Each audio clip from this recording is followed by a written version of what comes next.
And thank you, Diwatang Lumawig. Thank you. I really feel your presence.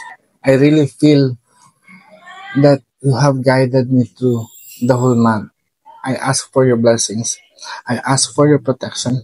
I ask for your love for all of these people who are watching with me right now. Send us your love. Send us your protection. Send us your blessings. We need it now. Oh, divine justice that you hold in your hand. Diwatang Lumawig, I call upon you. Help us. Bless us. May your teachings be our guide to maintain peace and order in our world. May your blessings be with us. I ask you. May you heal all the people now who is watching right now. Send your blessings to them.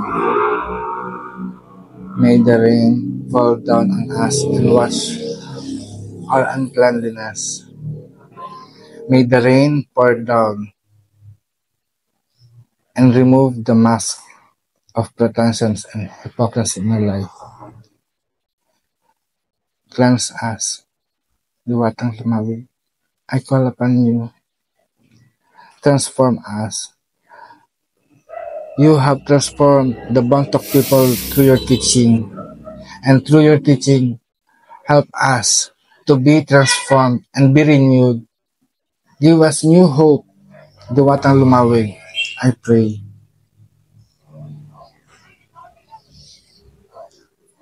I hope that this prayer will help you and move you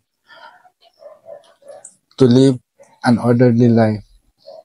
May His teachings remain in your mind and in your heart as you work on it every day.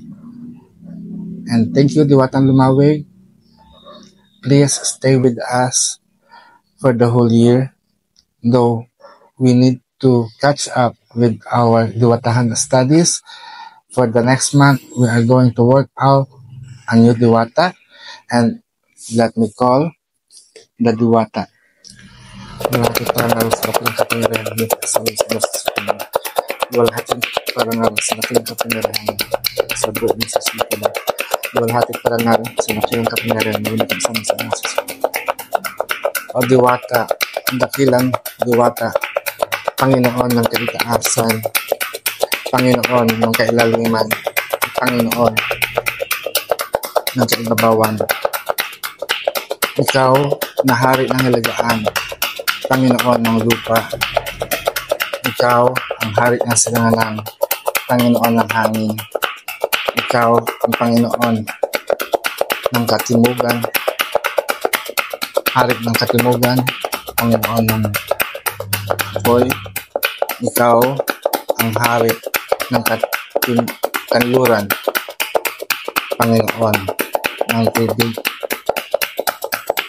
Panginoon ng buhay at kamatayan, hari ng mga diwata, hari ng mga anito, hari ng mga engkanto, at hari ng lahat ng kaluluwa. Sinasama kita. Ipakayag mo ang iyong sarili ngayon upang patnubayan kami at ipalain sa susunod na buwan.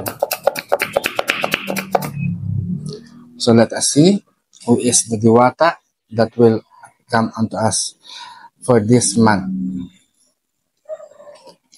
And the Diwata has come. And we have invoked Dakilang Ananggolay. Oh, this is my favorite Diwata. He is the Diwata ng Tribong Pangasinense. So, thank you, Diwatang Ananggolay. Thank you, Diwatang Ananggolay. And see you next month as we work out Diwatang Ananggolay from this cycle of the moon. So, until then, this is Apadman saying, mayari na, pag-asatin. Paalam.